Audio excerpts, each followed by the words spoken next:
Naboth, the man from Jezreel, had a vineyard on the outskirts of the city near King Ahab's palace.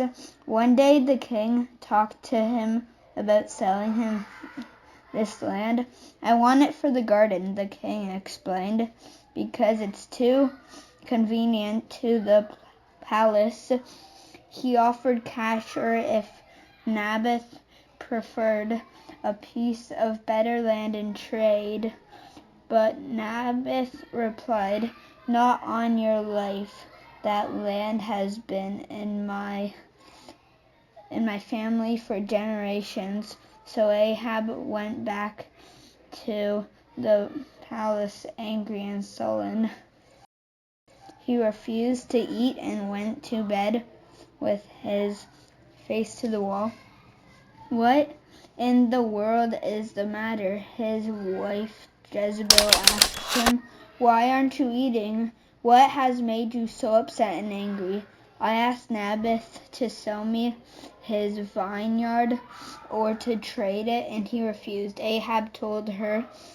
"Are you the king of Israel or not?" Jezebel demanded.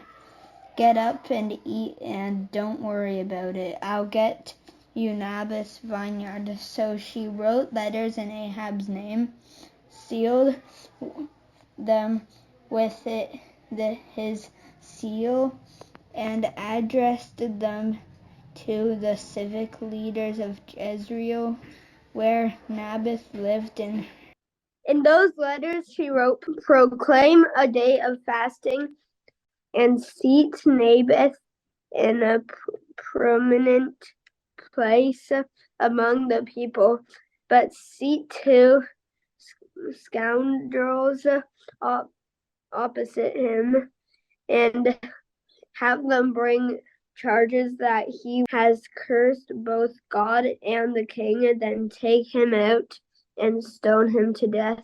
So the elders and nobles who lived in Naboth's city did as Jezebel directed in the letters she had written to them. Then they sent word to Jezebel, "Naboth has been stoned to death." As soon as Jezebel heard that Naboth had been stoned to death, she said to Ahab, "Get up to take possession of the vineyard of Naboth the Jezreelite that he refused to sell you. He is no longer alive, but dead." When Ahab heard that Naboth was dead, he got up and went down to take possession of Naboth's vineyard. Then the word of the Lord came to Elijah in Tishbite, "Go down to meet Ahab, king of Israel, who rules in Samaria. He is now in Naboth's vineyard, where he has gone to take possession of it. Say to him, 'This is what the Lord says. Have you not murdered a man and seized his property?' Then say to him, 'This is what the Lord says: in the place where dogs lick up Naboth's blood, dogs will lick up your blood. Yes, yours.'"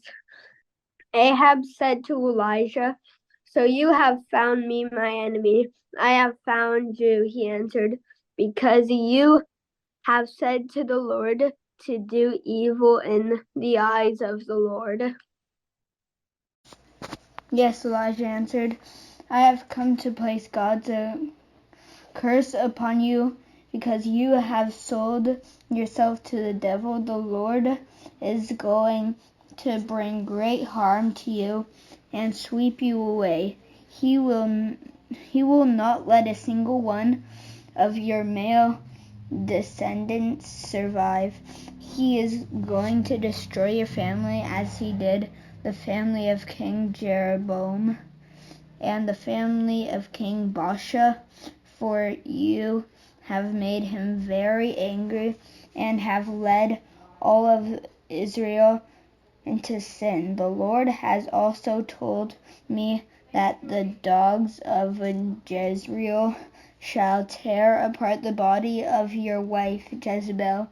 The members of your family who die in the city shall be eaten by dogs, and those who die in the country shall be eaten by vultures.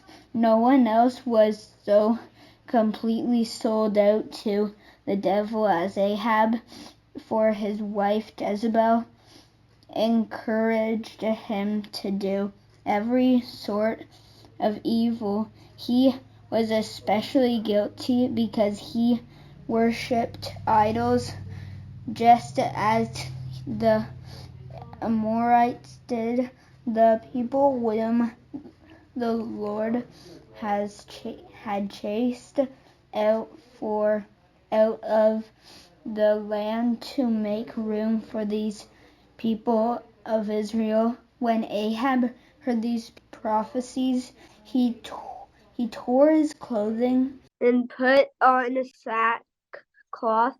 He fasted. He lay in sackcloth and went around meekly. Then the word of the Lord came to Elijah the Tishbite. Have you noticed how Ahab has humbled himself before me?